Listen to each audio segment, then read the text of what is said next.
Rama junction railway स्थानकावरून आज एक काळजाचा ठोका चुकवणारी पण माणुसकीचं दर्शन घडवणारी मोठी बातमी समोर येत आहे. मृत्यू समोर उभा असताना रेल्वे सुरक्षा दलाची सतर्कता आणि सुज्ञ नागरिकांच्या तत्परतेमुळे एका 75 वर्षीय आजोबांचे प्राण थोडक्यात वाचले आहेत. मंगळवारी सायंकाळी 6:48 झाली होती. पनवेल एक्सप्रेस पूर्णा स्थानकाच्या प्लॅटफॉर्म क्रमांक 2 वर दाखल झाली. 5 मिनिटांच्या थांब्यानंतर गाडी सुटू लागली आणि नेमकं याच वेळी परभणीला जाणारे बाबूराव घाटगे हे 75 वर्षीय वृद्ध प्रवासी धावत्या गाडीत चढण्याचा प्रयत्न करू लागले. पण घात झाला. धावत्या गाडीमुळे त्यांचा पाय घसरला आणि ते प्लॅटफॉर्म आणि गाडीच्या मधल्या जीवघेण्या फटीत ओढले गेले. ड्युटीवर तैनात असलेल्या आरपीएफ महिला कॉन्स्टेबल रमा शर्मा यांनी क्षणाचाही विलंब न लावता त्या दिशेने झेप घेतली.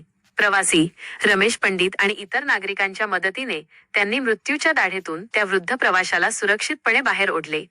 याच दरम्यान तिथे उपस्थित असलेल्या पूर्ण वार्ताच्या संपादिका सौ. द्रौपदी सोनुले यांनी प्रसंगावधान राखत चेन ओढा असा जोरदार आवाज दिला.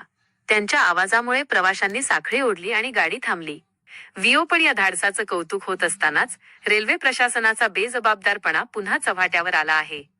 उपस्टेशन अधीक्षकांकडून वेळेवर उद्घोषणा न होणे आणि प्लॅटफॉर्मवरील डिस्प्ले बोर्ड बंद असणे यामुळे प्रवाशांची जी धावपळ होते ती अशा अपघातांना आमंत्रण देत आहे.